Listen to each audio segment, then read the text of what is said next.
Hello, everybody. Welcome to my Bible reading channel. It is such a beautiful day outside, such a beautiful spring day. So I definitely wanted to be out here and enjoy the sunshine and hear the birds. It's just beautiful.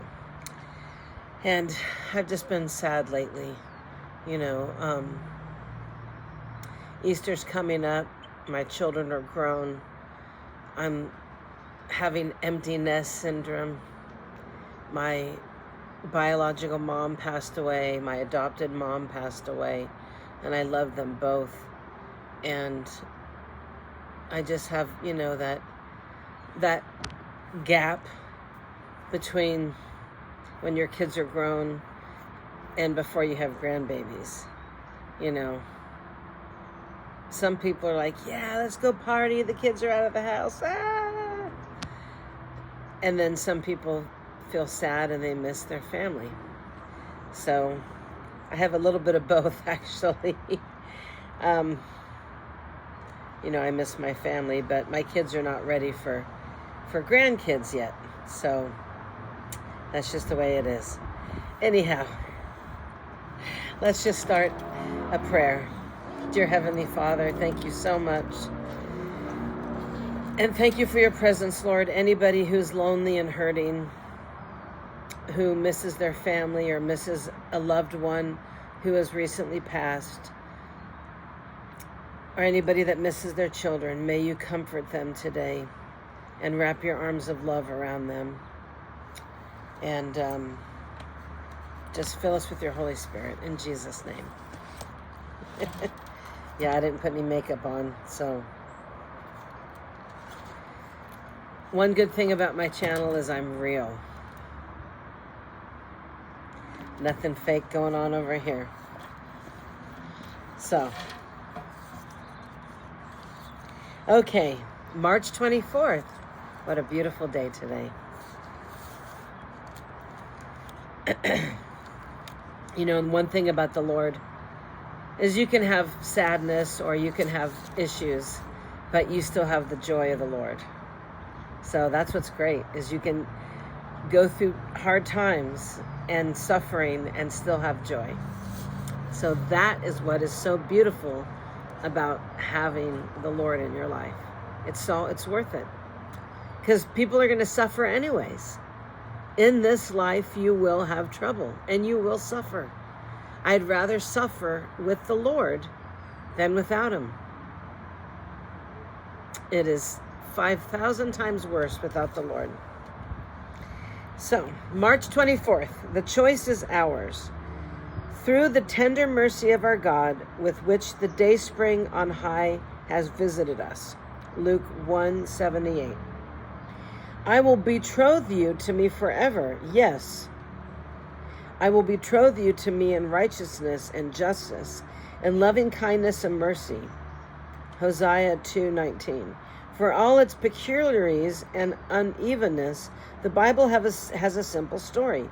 God made man. Man rejected God, and God won't give up until he wins him back. God will whisper. He will shout. He will touch and tug. He will take away our burdens. He'll even take away our blessings.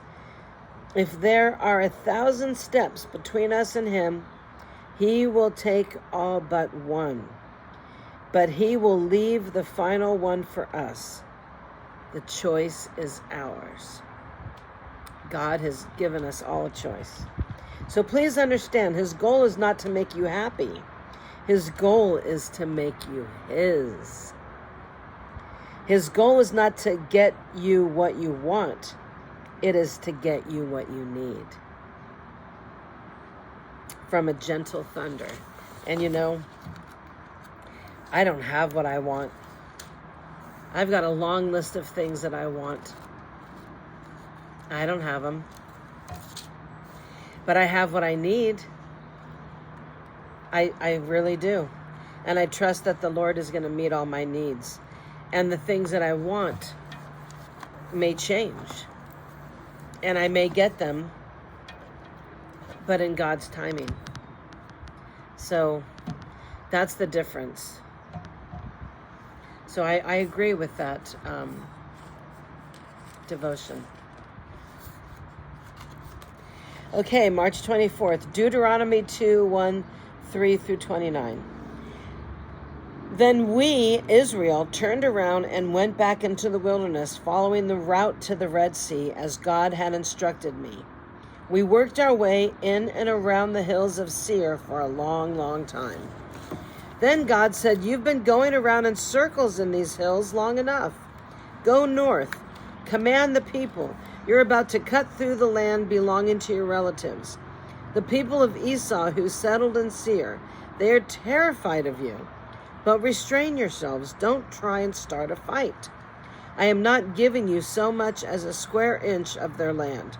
I have already given all the hill country of Seir to Esau. He owns it all.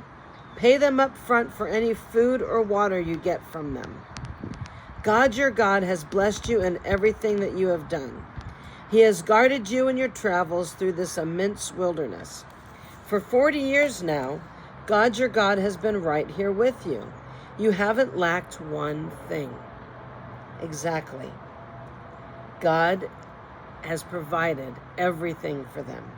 So we detoured around our brothers, the people of Esau who live in Seir, avoiding the Arabah road that comes up from Elah and Elzion-Geber, and instead we used the road through the wilderness of Moab. God told me, "And don't try to pick a fight with the Moabites. I am not giving you any of their land. I've given ownership to the people of Lot. The Emites, monsters, monsters. It says it right there. Monsters. Okay. The Emites, monsters, used to live there. Oh, mobs of hulking giants. Okay. Now I know what this means. Mobs of hulking giants like Anakites. Along with the Anakites, they were lumped in with the Rephaites, the ghosts. But in Moab, they were called Emites.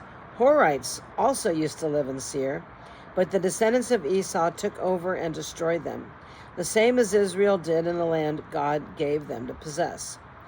So God says it's time now to cross the brook Zered. So we crossed the brook Zered. It took us 38 years to get from Kadesh Barnea to the brook Zered. That's how long it took for the entire generation of soldiers from the camp to die off, as God had sworn they would. God was relentless against them until the last one was gone from the camp. When the last of these soldiers had died, God said to me, "This is the day you cut across the territory of Moab at Ar. When you approach the people of Ammon, don't try and pick a fight with them, because I'm not giving you any of the land of the people of Ammon for yourselves. I've already given it to the people of Lot." It is also considered to have once been the land of the Rephaites. The Rephaites lived there long ago. The Ammonites called them Zamzumites, barbarians, huge mobs of them, giants like the Anakites. God destroyed them, and the Ammonites moved in and took over. It was the same with the people of Esau who lived in Seir. God got rid of the Horites who lived there earlier, and they moved in and took over, as you can see. Regarding the Avites who lived in the villages as far as Gaza, the Kaphorites who came from Kaphor, Crete, wiped them out and moved in. On your feet now, get started. Cross the brook Arnon. Look, here's Sihon, the Amorite king of Heshbon, and his land. I'm handing it over to you, and it's all yours. Go ahead and take it. Go to war with him. Before the day is out, I'll make sure that all the people around here are thoroughly terrified. Rumors of you are going to spread like wildfire. They'll totally panic. From the wilderness of Kedmoth, I sent messengers to Sihon, king of Heshbon. They carried a friendly message. Let me cross through your land on the highway, and I'll stay right on the highway. I won't trespass right or left, and I'll pay you for any food or water that we might need. Let me walk through. The people of Esau who lived in Seir and the Moabites who lived in Ar did this, helping me on my way until I can cross the Jordan and enter the land that God, our God, is giving us. But King Sihon, king of Heshbon, wouldn't let us cross his land. God, your God, turned his spirit mean and his heart hard so he could hand him over to you, as you can see that he has done." Then God said to me, "Look, I've got the ball rolling. Sihon and his land are soon yours, so go ahead, take it. It's practically yours." So Sihon and his entire army confronted us in battle at Jahaz. God handed him, his sons, and his entire army over to us, and we utterly crushed them. While we were at it, we captured all his towns and totally destroyed them, a holy destruction. Men, women, and children, no survivors. We took the livestock and the plunder from the towns that we had captured and carried them off for ourselves. From Aor on the edge of the brook Arnon and the town of the gorge as far as Gilead, not a single town proved too much for us. God, our God, gave every last one of them to us. The only land you didn't take, obeying God's command, was the land of the people of Ammon, the land along the Jabbok and around the cities in the hills. Then we turned north and took the road to Bashan. Og, king of Bashan, he and all his people, came out to meet us in battle at Edrei. That sounds like one of the planets in the Star Wars movie. Edrei. I guess that's Edron. Okay. God said to me, "Don't be afraid of him. I'm turning him over to you, along with his whole army and his land. Treat him the way you treated Sihon, king of the Amorites, who ruled from Heshbon." So God, our God, also handed Og, king of Bashan, over to us, Og and all his people, and we utterly crushed them. Again, no survivors. At the same time, we took all of his cities. There wasn't one of the 60 cities that we didn't take. The whole region of Argob, Og's kingdom in Bashan. All these cities were fortress cities with high walls and barred gates. There were also numerous unwalled villages. We totally destroyed them, a holy destruction. It was the same treatment we gave to Sihon, king of Heshbon, a holy destruction of every city, man, woman, and child. But all the livestock and plunder from the cities we took for ourselves. Throughout the time we took the land from under the control of the 2 kings of the Amorites, who ruled the country east of the Jordan, all the way from the brook Arnon to Mount Hermon. Sirion is the name given Hermon by the Sidonians, and the Amorites call it Senir. We took all the towns of the plateau, everything in Gilead, everything in Bashan, as far as Salak and Edrei, the border towns of Bashan, Og's kingdom. Og, king of Bashan, was the last remaining Rephaite. His bed, made of iron, was over 13 feet long and 6 wide. You can still see it on display in Rabo of the people of Ammon. Wow. Of the land that we possessed at that time, I gave the Reubenites and the Gadites the territory north of Aor along the brook Arnon and half the hill country of Gilead with its towns. I gave the half-tribe of Manasseh the rest of Gilead and all of Bashan, Og's kingdom, all the region of Argob, which takes in all of Bashan. This used to be known as the land of the Rephaites. Jair, son of Manasseh, got the region of Argob to the borders of the Gershavites and Maccathites. He named the Bashan villages after himself. Havoth Jair, Jair's tent villages. They're still called that. I gave Gilead to Machir. I gave the Reubenites and Gadites the land from Gilead down to the brook Arnon, whose middle was the boundary and as far as the Jabbok River, the boundary line of the people of Ammon. The western boundary was the Jordan River in the Arba, all the way from the Kinneroth, the Sea of Galilee, to the Sea of the Arba, the Salt Sea, or the Dead Sea, at the base of the slopes of Mount Pisgah on the east. There's a street in Walnut Creek, California, called Mount Pisgah. I never knew what that was. I thought, what a weird name for a street. And I was in a band. I'm a musician, and one of the guitar players lived on that street in one of those apartments. And I thought, how weird. And I think there was a grocery store and an apartment complex there. And now that I read the Bible, I know where that name came from. That's a biblical name. Makes me feel better about that street. Yeah, you could look it up. Pisgah in Walnut Creek, California. So, I commanded you at the time, God your God has given you this land to possess. Your men, fit and armed for the fight, are to cross the river in advance of their brothers, the people of Israel. Only your wives, children, and livestock, and I know you have a lot of livestock, may go ahead and settle down in the towns that I have already given you until God secures living space for your brothers, as he has for you, and they have taken possession of the country west of the Jordan that God your God is giving them. After that, each man may return to the land that I've given you here. And I command Joshua at that time, you've seen with your own two eyes everything God your God has done to these two kings. God is going to do the same thing to all the kingdoms over there across the river where you're headed. Don't be afraid of them. God your God, he's fighting for you. At the same time, I begged God, God, my master, you let me in on the beginnings and you let me see your greatness. You let me see your might. What God in heaven or earth can do anything like what you've done? Please let me in also on the endings. Let me cross the river and see the good land over the Jordan, the lush hills, and the Lebanon mountains. But God was so angry with me because of you. He wouldn't listen. He said, enough of that. Not another word from you on this.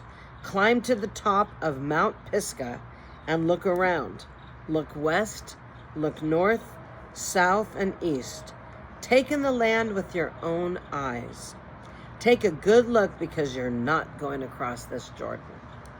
Then command Joshua, give him courage, give him strength. Single-handed, he will lead this people across the river. Single-handed, he'll cause them to inherit the land and which you can only look. That's why we have stayed in this valley near Beth Peor.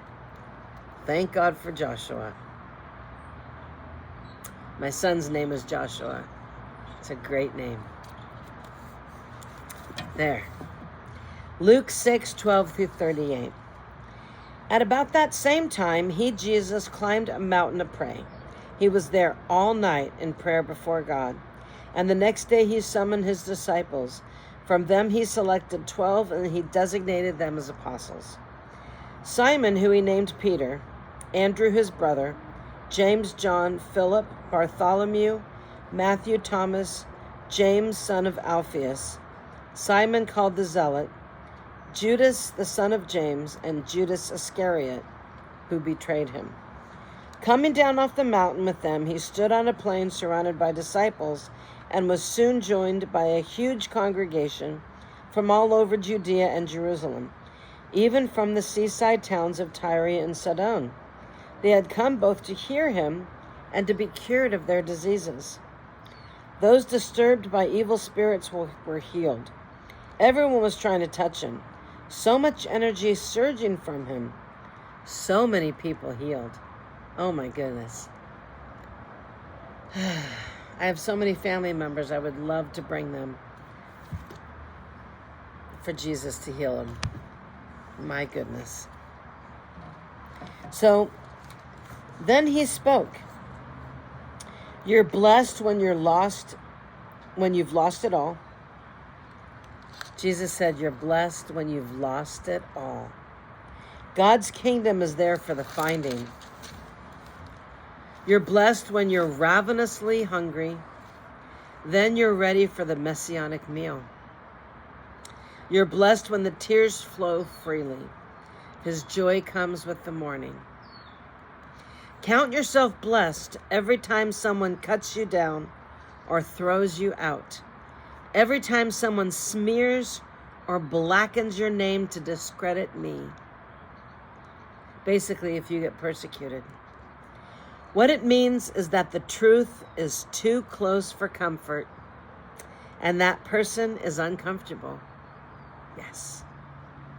I got persecuted this morning, actually, trying to tell people about Jesus. Random stranger on the internet. So What it means is the truth is too close for comfort. That person's uncomfortable. And you can be glad when this happens. Skip like a lamb if you like, for even though they don't like it, I do. And all heaven applauds. And know that you are in good company. My preachers and witnesses have always been treated like this. So we're all going to get persecuted for our faith, basically. But it's trouble ahead if you think you have it made. What you have is all you'll ever get. And it's trouble ahead if you're satisfied with yourself. Yourself will not satisfy you for long. And it's trouble ahead if you think life is all fun and games. There's suffering to be met, and you're going to meet it. There's trouble ahead when you live only for the approval of others. Yes, you will have trouble if all you ever do is try to please other people. Saying what flatters them and doing what indulges them. Popularity contests are not truth contests. Look how many scoundrel preachers were approved by your ancestors. Your task is to be true, not popular. To you who are ready for the truth, I say this: love your enemies. Let them bring out the best in you, not the worst. When someone gives you a hard time, respond with the supple moves of prayer for that person. Pray for people who give you a hard time. And if someone slaps you in the face, stand there and take it. I don't like that one. That's difficult for me. If someone grabs your shirt, gift wrap your best coat and make a present of it. And if someone takes unfair advantage of you, use the occasion to practice the servant life. No more payback. Live generously. And here's a simple rule of thumb for behavior. Ask yourself what you want people to do for you. Then grab the initiative and do it for them. If you only love the lovable, do you expect a pat on the back? Run-of-the-mill sinners do that. And if you only help those who help you, do you expect a medal? Garden variety sinners do that. And if you only give for what you hope to get out of it, do you think that's charity? The stingiest of pawnbrokers does that. I tell you, love your enemies. Help and give without expecting in return. You'll never, I promise, you'll never regret it. Live out this God-created identity the way our Father lives towards us, generously and graciously. Even when we're at our worst, our Father is kind, so you are to be kind. I am to be kind.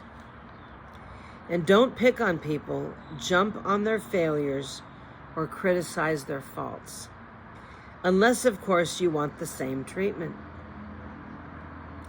Don't condemn those who are down. Don't condemn them when they're down. That hardness can boomerang. Be easy on people. You'll find life a lot easier.